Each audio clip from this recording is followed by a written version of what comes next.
ایک شکوہ عام طور پر پایا جاتا ہے کہ میں اچھے مرشد کی، اچھے شیخ کی یا اچھے صوفی کی تلاش میں نکلا تھا، مجھے ملا نہیں۔ تو اس کی وجہ یہ ہوتی ہے کہ ہم ہمت جلدی ہار دیتے ہیں۔ اگر ایک جگہ سے دھوکہ ملا، دوسری جگہ سے ملا یا تیسری سے ملا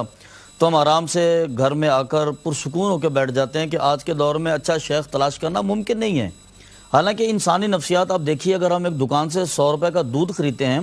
اگر وہ ٹھیک نہیں ملا تو دوسرے دن ہم دوسری دکان پہ جاتے ہیں، وہاں سے دودھ لیتے ہیں،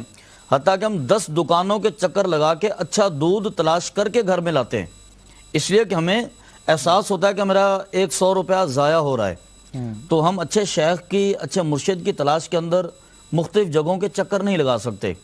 حالانکہ یہ جو ایک لفظ متعارف ہوا مارکیٹ کے اندر کہ جعلی کے حوالے سے، تو ظاہر ہے کہ جو چیز جعلی ہوتی ہے تو اس کی اصل موجود ہوتی ہے، تبھی اس کی نقل مارکیٹ کے اندر آتی ہے۔ اب دیکھیے، اگر ایک 100 روپے کا نوٹ ہے، 500 کا نوٹ ہے، 1000 کا نوٹ ہے تو مارکیٹ کے اندر وہ ملے گا۔ کبھی 700 روپے کا نوٹ مارکیٹ کے اندر جعلی نہیں ملتا، کبھی 2000 روپے کا نوٹ مارکیٹ کے اندر جعلی نہیں ملتا، 10,000 کا نوٹ مارکیٹ میں جعلی نہیں ملتا، ملتا ہے تو 5000 کا ملتا ہے۔ اس کی وجہ یہ ہے کہ اس کی اصل ہوتی ہے، تو جس چیز کی اصل ہو اس کی نقل مارکیٹ کے اندر آتی ہے۔ جب ہم نے ایک تجزیہ کر لیا کہ ہر چیز نقل مل رہی ہے تو گویا کہ ہم نے دوسرے لفظوں میں یہ بھی تسلیم کر لیا کہ اصل شیخ اور اصل مرشد دنیا میں موجود ہے۔ صرف ضرورت اس بات کی کہ ہم اسے تلاش کرنے کے لیے نکلیں، ہم اسے ڈھونڈیں تاکہ وہ ہمیں مل سکے۔ اگر وہ ہمیں مل جائے تو پھر ہماری کیفیت یہ ہوگی کہ جیسا کہ آپ نے امیر خسرو کا شعر پڑھا کہ بھارسو رقص بسم البود کہ شب جائے کہ من بودم، تو وہ فرماتے ہیں کہ سیدنا صدیق اکبر رضی اللہ تعالیٰ عنہ گلی سے گزر رہے تھے تو آپ کے پاس ایک صحابی آئے، انہوں نے عرض کی اپنی کیفیت، تو وہ فرماتے ہیں کہ میری بھی یہی کیفیت ہے، حضور کی بارگاہ میں چلتے ہیں، حضور سے پوچھتے ہیں۔ سیدنا صدیق اکبر آقا علیہ الصلوۃ والسلام کی بارگاہ میں آئے، آ کر عرض کرتے ہیں کہ یا رسول اللہ صلی اللہ علیہ وسلم، جب ہم آپ کی بارگاہ میں ہوتے ہیں، آپ کی مجلس میں ہوتے ہیں، ہماری کیفیت اور ہوتی ہے، ہمیں اپنے کاروبار کی محبت بھول جاتی ہے، ہمیں بیوی بھول جاتی ہے، بچے بھول جاتے ہیں، ماں باپ ہمیں بھول جاتے ہیں، دنیا داری بھول جاتی ہے۔ لیکن جب آپ کی بارگاہ سے نکلتے ہیں، ہم گھر میں جاتے ہیں تو آہستہ آہستہ وہ کیفیت ہماری بدلتی ہے۔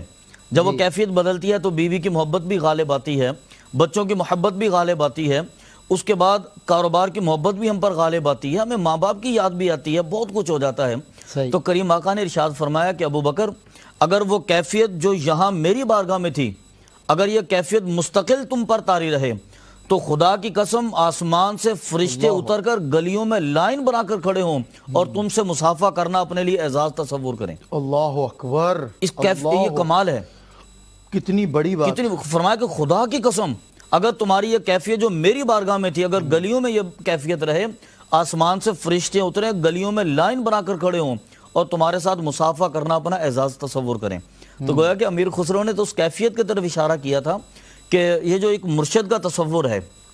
ایک شیخ کا تصور ہے، ایک روحانی ہستی کا تصور ہے، اس ہستی کا مقصد یہ ہے کہ تمہیں یہاں سے پکڑے، ایک ہاتھ میں تمہارا ہاتھ لے اور پھر وہ آقا علیہ الصلوۃ والسلام کی بارگاہ میں اسی کیفیت میں لے جا کر تمہیں کھڑا کر دے۔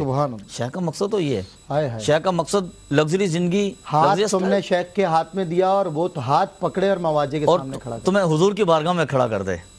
وہ کہتے ہیں نا کہ سب ہوں پیش خدا اور میں روبرو رسول۔ تو یہ کیفیت، یہ